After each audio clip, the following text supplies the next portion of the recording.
The parking lot was a war zone of honks and glares. But nothing prepared me for Karen's meltdown. Her tire iron gleamed like a guillotine as it crashed into my windshield. Each swing fueled by a delusion that this was her spot. It was a Tuesday afternoon, the kind where the sun bakes asphalt into a shimmering mirage. I pulled into the lot outside Marty's Grocery, a small, family-owned store where locals grabbed their milk and gossip. The lot had maybe 20 spaces, half of them marked with faded lines, and one closest to the entrance bore a handwritten sign, reserved for Karen T. I didn't know who Karen T. was, but I figured a reserved spot in a public lot was about as legit as a toddler's claim to a sandbox. I parked there anyway. My mistake. I was halfway to the store when the shouting started. Hey! Hey! That's my spot. I turned to see a woman storming toward me, her floral muumuu flapping like a battle flag. Karen T. was impossible to miss. 300 pounds of fury, her face redder than the ketchup bottles inside Marty's. Her eyes, small and sharp, pinned me with the kind of disdain you'd reserve for someone who'd just spat in her coffee. Move your piece of junk car, or I'll make you regret it, she bellowed, clutching a tire iron she'd apparently pulled from her SUV's trunk. The crowd, or 3 shoppers, froze, their carts squeaking to a halt. I raised my hands, trying to defuse. Ma'am, there's no official reserved sign here. It's just a piece of paper. Wrong move. Karen's face contorted, her lips curling into a sneer that screamed she was used to getting her way. You think you're smart? This is my store. My spot. I've parked here for 10 years. Her voice was a siren, drawing more eyes. An elderly man, probably in his 70s, clutched his grocery bag, wide-eyed. A teenage girl nearby pulled out her phone, already recording. Karen didn't notice. She was too busy waving her tire iron like a scepter. Look, I'll move, I said, backing toward my car. I didn't want trouble, and Karen looked like she'd happily turn my Honda into scrap metal. But as I fumbled for my keys, she stepped closer, her breath heavy with coffee and entitlement. Too late, she spat. Before I could react, she swung. The tire iron crashed into my windshield, spiderwebbing the glass with a sickening crunch. The crowd gasped. The teenager's phone stayed steady, capturing every second. Karen swung again, this time denting the hood. That's what you get for stealing my spot, she screamed, her voice cracking with triumph. I stood there, stunned, as she stormed back to her SUV, tossing the tire iron inside like it was just another Tuesday chore. The elderly man shuffled over, shaking his head. She's been like this forever, he muttered. Thinks she owns the place.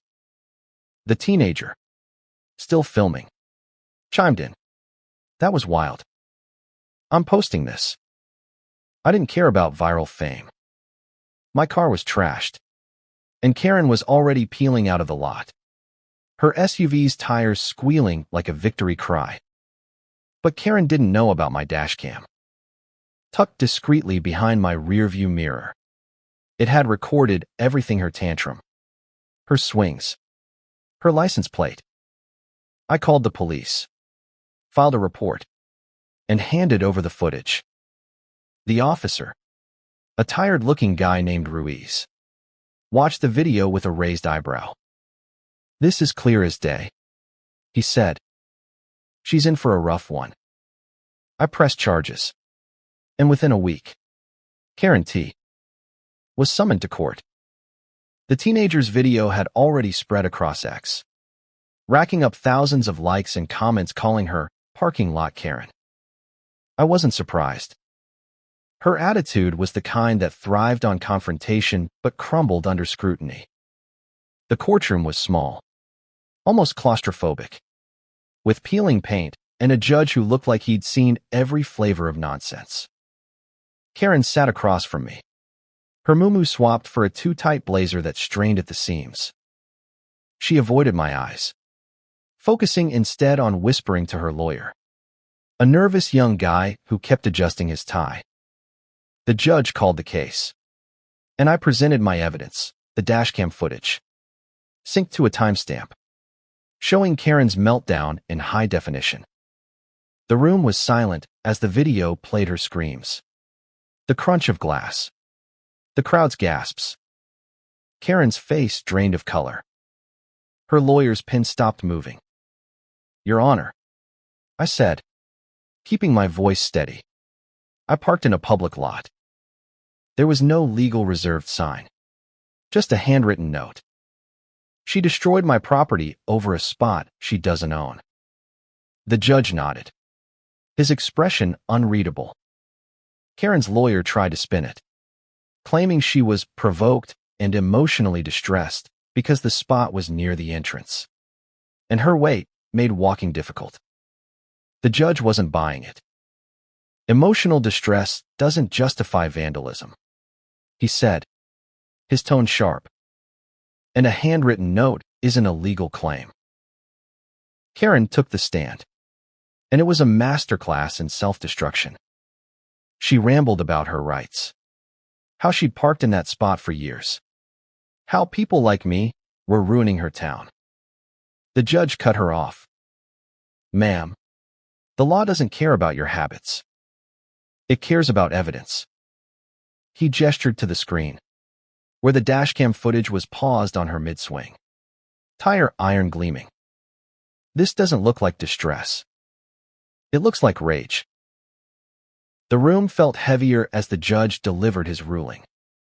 Karen was ordered to pay for the damages $2, $300 for a new windshield and hood repairs plus court fees, and a fine for criminal mischief. She was also sentenced to 50 hours of community service, to be served cleaning the very parking lot she'd claimed as her kingdom. Her lawyer tried to argue, but the judge shut him down.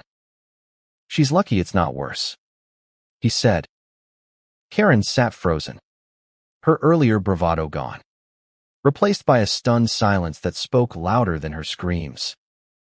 As we left the courtroom, the elderly man from the lot was outside, leaning on his cane. He'd come to watch, he said, because Karen had bullied half the town for years, demanding discounts at Marty's, cutting lines, berating cashiers. She needed this, he said, a faint smile creasing his face. The teenager was there too, still clutching her phone, now live-streaming the aftermath. "Justice for the dashcam guy," she said to her followers. "I didn't feel like a hero. I just wanted my car fixed. Driving home in my rental, I thought about Karen. She wasn't evil, just trapped in a bubble of her own making, where every slight was a personal attack, every inconvenience a war. The dashcam didn't just catch her crime. It exposed her to a truth she couldn't bully away. The lot wasn't hers. Neither was the world. And maybe, just maybe, those 50 hours sweeping cigarette butts and soda cans would make her see that. I pulled into Marty's a week later, my car repaired, the windshield gleaming. The handwritten, "Reserved for Karen T."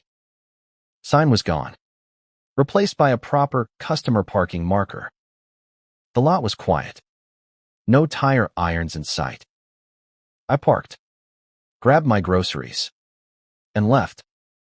No drama. No rage. Just a Tuesday.